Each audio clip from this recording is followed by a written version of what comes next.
What are your thoughts on how different aspects of masculinity help with healing or make it more difficult?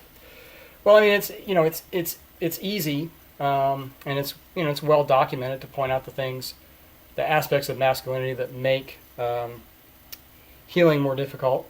And I've alluded to some of those already. The fact that we're socialized not to show vulnerability, the fact that we're socialized to do everything on our own, the fact that the culture is socialized, men and women, to view men who cry, show vulnerability, show weakness, show emotional stress in ways other than anger.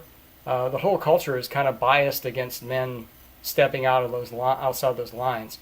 It's not just it's not that men are incapable, but many men have never had a positive experience of being vulnerable, of opening up, of crying. Many men have had the experience, and I'm one of them. Many men have had the experience of having women in their lives basically push them away if they begin to emote and express emotions, deep emotions on that level, crying, grief, loss, etc.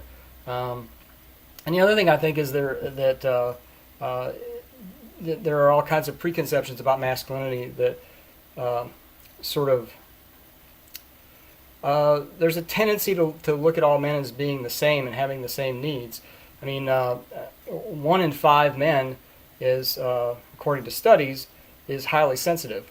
So that means that 1 in 5 men is going to be they're physiologically constructed and wired to experience emotions more deeply, to experience everything more deeply, take in more information, process more deeply.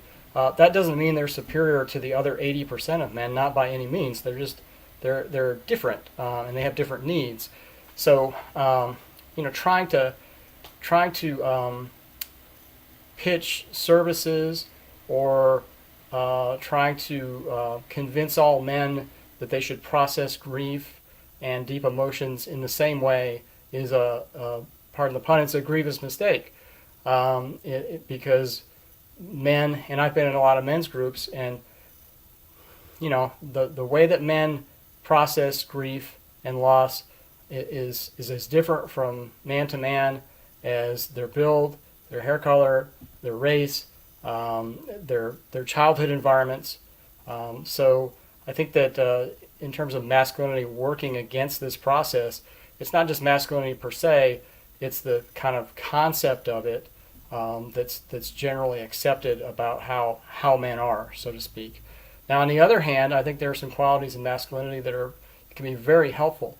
The urge to make something of a situation, to use it as raw material to build something new. Those are all aspects of what I consider to be my masculinity that have been very helpful to me.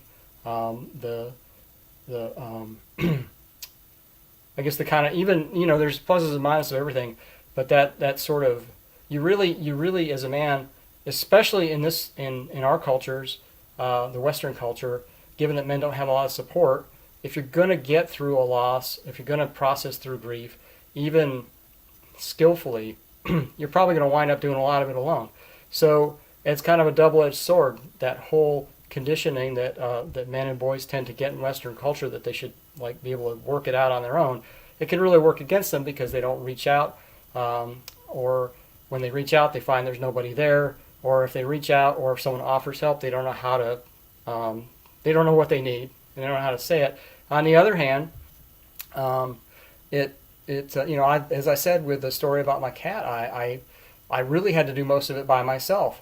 It's not optimal and it's not ideal, but that whole kind of I'm a man and I'm gonna cross the ocean by myself in a rowboat, that can work against you, or that can work in your favor. Because if it's just you and the ocean and the rowboat, then that can actually be a helpful quality.